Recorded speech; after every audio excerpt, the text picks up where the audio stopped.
اعمال کا مدار نیتوں پر ہوتا ہے۔ امام بخاری رحمۃ اللہ تعالی علیہ نے صحیح بخاری کا جو آغاز کیا ہے وہ ہے کہ حضور پر وحی کا آغاز کیسے ہوا، ٹھیک ہے، حالانکہ عنوان ہے کہ وحی کا آغاز کیسے ہوا، لیکن پہلی حدیث جو لائے وہ نیت پر لائے ہیں۔ امام بخاری جو عنوانات ترتیب دیتے ہیں وہ محدثین کے نزدیک بھی اس کی تشریح بڑی مشکل ہے۔ اب آپ دیکھیں کہ عنوان یہ ہے کہ حضور نبی کریم صلی اللہ علیہ وسلم پر آغاز وحی کی کیفیت کیا تھی، لیکن جو پہلی حدیث لائے ہیں وہ ہیں انما الاعمال بالنیات، کہ اعمال کا دار و مدار یعنی اعمال پر ثواب کا دار و مدار، یہ بات یاد رکھیے۔ اعمال کا مدار مطلب یہ نہیں ہے کہ بندہ کوئی کسی کو تھپڑ مار دے اور کہے میری نیت مارنے کی نہیں تھی، یا کسی کو قتل کر دے اور کہے میری نیت قتل کی نہیں تھی، یہ مراد نہیں ہے۔ اعمال پر ثواب کا مدار انسان کے حسن نیت پر ہے۔ انسان کو ثواب کسی عمل کا تب ملے گا جب وہ کسی اچھی نیت کے ساتھ کسی کو کام میں شامل ہو، یہی بات یاد رکھنے کی ہے۔ تو حسن نیت ہم سب کے لیے بہت ضروری ہے کہ ہم اس نیت کے ساتھ آئیں کہ ہم رسول اللہ صلی اللہ علیہ وسلم کا قرب چاہنے والے ہیں، حضور کے سچے غلام ہیں اور حضور علیہ السلام کے طریقے کی پیروی کرنے والے ہیں، ٹھیک ہے۔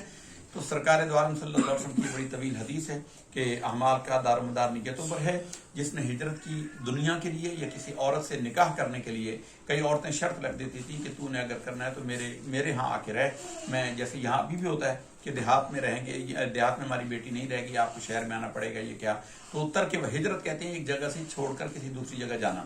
اصل لفظ ہجرت کا مطلب ہوتا ہے ترک کرنا، کسی جگہ کسی شے کو چھوڑنا۔ اس لیے حدیث میں ہے کہ یہ بھی ہجرت ہے کہ انسان گناہوں کو چھوڑ دے، یہ بھی ہجرت ہے۔ لیکن مرادی ہجرت یہ ہے کہ کوئی شخص ترک وطن کرے کہ وہ کسی دنیا کے مقصد کے لیے، کاروبار کے لیے آیا ہوا ہو، یا کسی عورت سے شادی کرنے کے لیے دوسری جگہ گیا ہو، تو اس کا اجر اللہ کے ہاں نہیں ہے، اس کو وہی کام کو فائدہ ملے گا جس کام کے لیے وہ آیا ہے۔ لیکن اگر وہ ہجرت اللہ اور اللہ کے رسول کے لیے کرے تو اس کا اجر اللہ اور اللہ کے رسول کے ذمہ ہے۔ تو ایک تو یہ ہے کہ حسن نیت ضروری ہے کسی کام کے لیے۔ آپ اس لیے آئیں کہ عمران کی ملاقات ہو جائے گی یا کسی سے ملنے کے لیے محفل میں جا رہے ہیں تو آپ کو پھر ثواب نہیں ملے گا۔ نبی کریم صلی اللہ علیہ وسلم کا قرب پانے کے لیے اور یہ ارادہ لے کر کہ سرکار دو عالم صلی اللہ علیہ وسلم کے طریقے اور آپ کی سیرت کو اختیار کرنا۔ اہل تصوف جو کہتے ہیں نا، وہ کہتے ہیں مرد بنو، مردوں والا کام۔ اب مرد لوگ سمجھتے ہیں جینڈر ہے، مرد جنس ہے، مرد مذکر، اور لوگ جاہل لوگ اس کی بڑی عجیب عجیب مثالیں دیتے ہیں، اور تو مجھے مرد نہیں سمجھتا، فلاں کر لے تو ڈھمکان کر لے، یہ جاہلانہ باتیں ہیں۔ تصوف میں مرد اس کو کہتے ہیں کہ جب کوئی بات کمٹمنٹ کر لے، پھر گردن تو کٹ جائے لیکن اپنی بات سے نہ پھیرے بندہ۔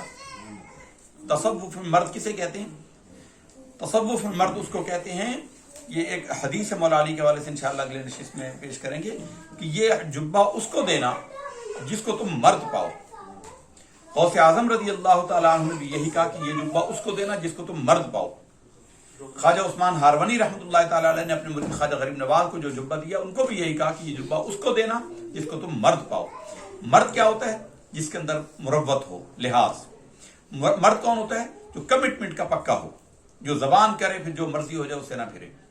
تو یہ آپ اس ارادے کے ساتھ، اس نیت کے ساتھ آئیں گے۔ دعوت اسلامی والے ایک حدیث بڑی کوٹ کرتے ہیں کہ نیت المؤمن خیر من عملہ، کہ مومن کی نیت اس کے عمل سے زیادہ بہتر ہے۔ کیوں کہتے ہیں؟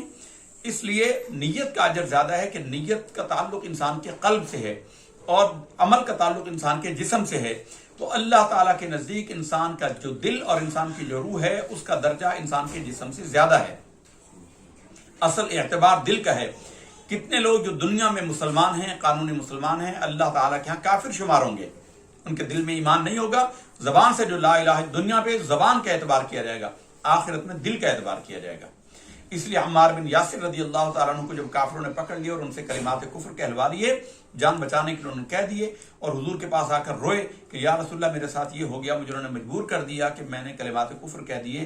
تو سرکار نے ان کے دل پر ہاتھ مارا اور کہا کہ بتا یہاں کیا حال پاتا ہے؟ انہوں نے کہا یا رسول اللہ یہاں میرے اندر اطمینان ہے کہ میں اللہ اور اللہ کے رسول کا وفادار اور سچا ہوں۔ تو سرکار نے فرمایا پھر کچھ غم نہیں ہے، اگر پھر کبھی ایسا ہو جائے تو ایسا کر لینا۔ بات سمجھ آ رہی ہے آپ کو؟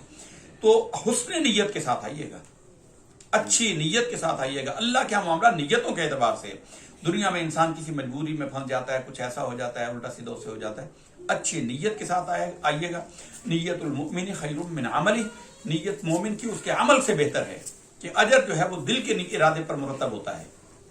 اجر جو ہے وہ دل کے ارادے پر مرتب ہوتا ہے، اور دل سے عہد کر کے اٹھیں کہ جتنا اللہ نے آپ کو پیارا بنایا ہے، دیکھو کتنے معذور ہیں، میرے بچے اس کے گواہ ہیں، ہم کہیں جا رہے ہوں، کوئی معذور دیکھ رہے ہیں، کسی کی ٹانگیں کٹی ہوں، کوئی گھسٹ رہا ہو، کوئی پیرالائز ہو، کوئی بہت ہی غریب ہے، بھیک مانگ رہا ہے، میں بچوں کو، اپنے بیٹوں کو، اولاد کو توجہ کراتا ہوں، بچوں اس کو دیکھو، اس کی اللہ سے کوئی دشمنی نہیں اور ہماری اللہ سے کوئی رشتہ داری نہیں ہے، اللہ چاہتا تو ہمیں ان کی جگہ رکھ دیتا اور انہیں ہماری جگہ رکھ دیتا، اس کا احسان مانو، یہ اس کا احسان ہے، تمہارا کمال نہیں ہے، تمہارا احسان ہے تم پر اللہ کا، والدین سلامت ہیں، اللہ نے شکل صورت اچھی دی ہے، اللہ نے ذہن اچھا دیا، پھر سب سے بڑی بات یہ ہے اللہ نے ایمان اچھا دیا ہے، ادب والا دیا ہے، تو اس کو ہمارے لوگ جو ایک ایک دانہ کر کے سلپ ہوتا جا رہا ہے، آئندہ کے لیے اس کو یہ جوڑ کے رکھنے کا ایک ذریعہ ہے، اس کو بڑھنا تو چاہیے، افراد بڑھ تو جائیں، اس میں کم نہ ہوں، کوشش یہ کیجیے گا جنہوں نے لکھوایا ہے وہ اللہ سے دعا کریں، جب انسان اللہ سے صدق کے دل سے دعا کرتا ہے تو اللہ تعالیٰ کی مدد اس کے ضرور شامل حال ہوتی ہے۔